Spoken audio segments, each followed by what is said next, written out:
Hi, my name is Tony Tedesco and I'm from Easton, Pennsylvania. Welcome to my kitchen. Well, tonight I'm preparing an entree, and when I thought about what entree I wanted to do, I thought about the things I like to make best, because sometimes I like to put them together.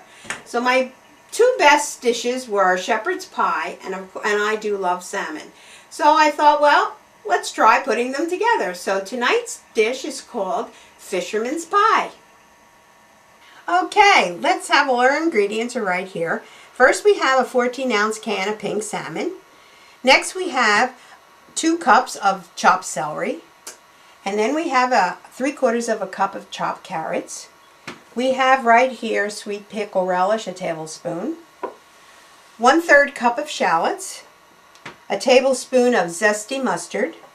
Some nice fresh parsley all chopped up. And last but not least, we want to add our favorite Philadelphia cream cheese, 8-ounce package at room temperature, to all our ingredients.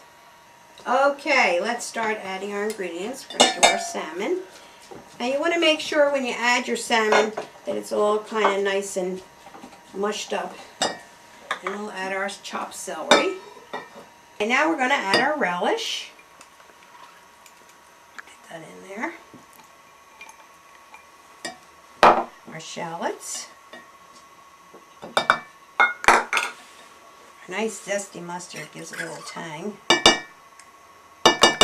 and now we add the parsley. Alright, I'm going to stir this up a little bit before I add the most important ingredient, and that's our Philadelphia cream cheese. Alright, we'll add our cream cheese. Now it should be soft enough. It's been out at room temperature. Now this takes a little muscle to get this all worked in nicely. Actually, aren't you even tempted to just grab your hands and go in there and mix it up? But that wouldn't be very nice, would it? Nobody wants your hands all over their food. But that's what you're almost tempted to do when you're mixing this. So you want to get it all nice and mixed and creamy.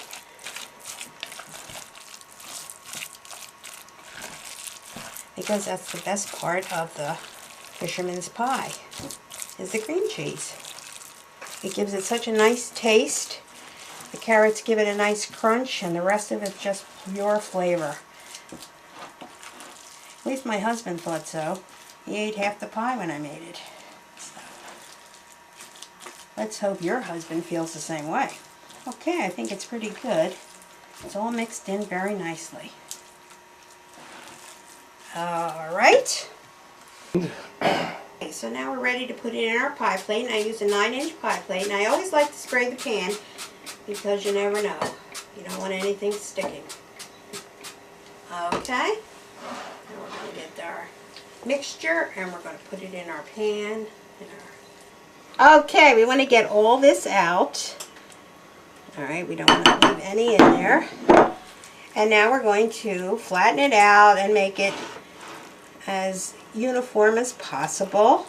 It smells really good. I wouldn't want to take a bite right out of it now. It really smells good. Okay, that looks pretty good. Okay, that's good. We're going to set this aside and go to our next step.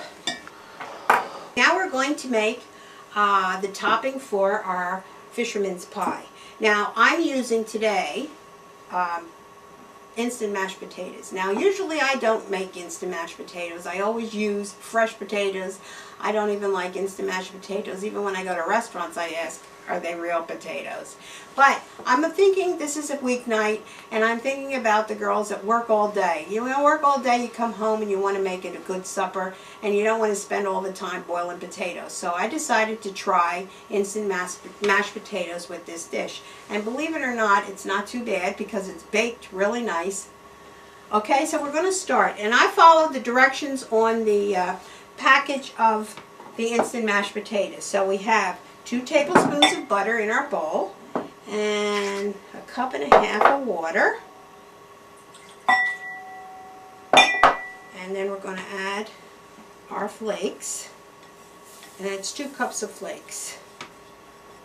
Okay, now the surprise for these mashed potatoes is that we're going to add some Philadelphia cream cheese. And for this, the topping, I chose onion and chive cream cheese. Now I only have, this is an 8-ounce package, but I'm only using half. I'm using 4 ounces of the cream cheese, and we're just going to add it right in there. Gives it a nice flavor.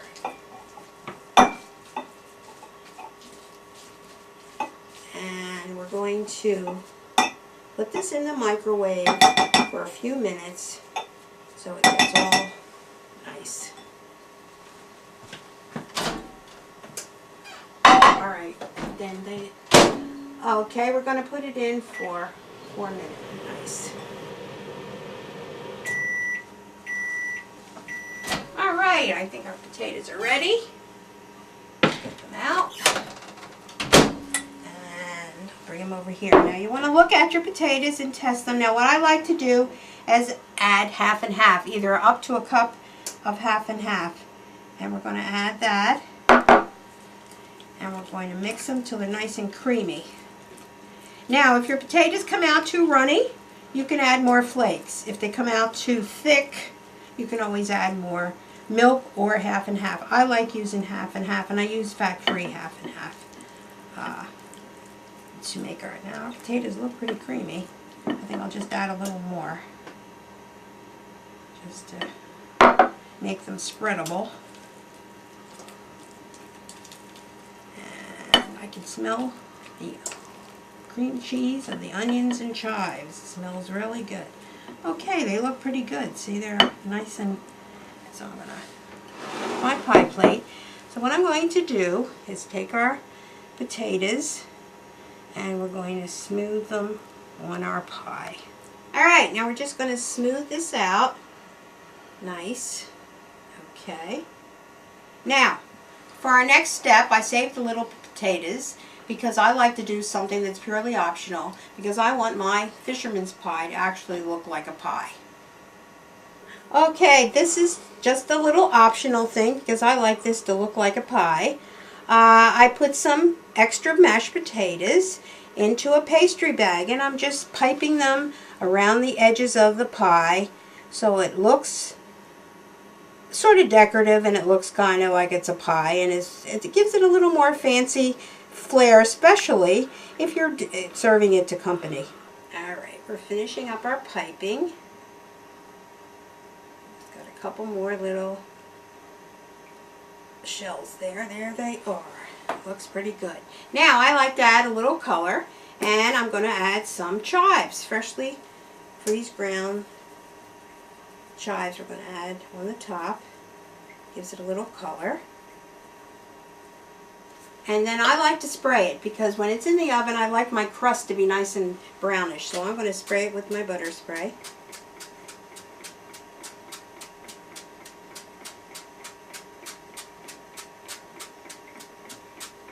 And there we are. Now I'm going to put it in the oven. It's 375 oven, and it'll be in there for 35 minutes.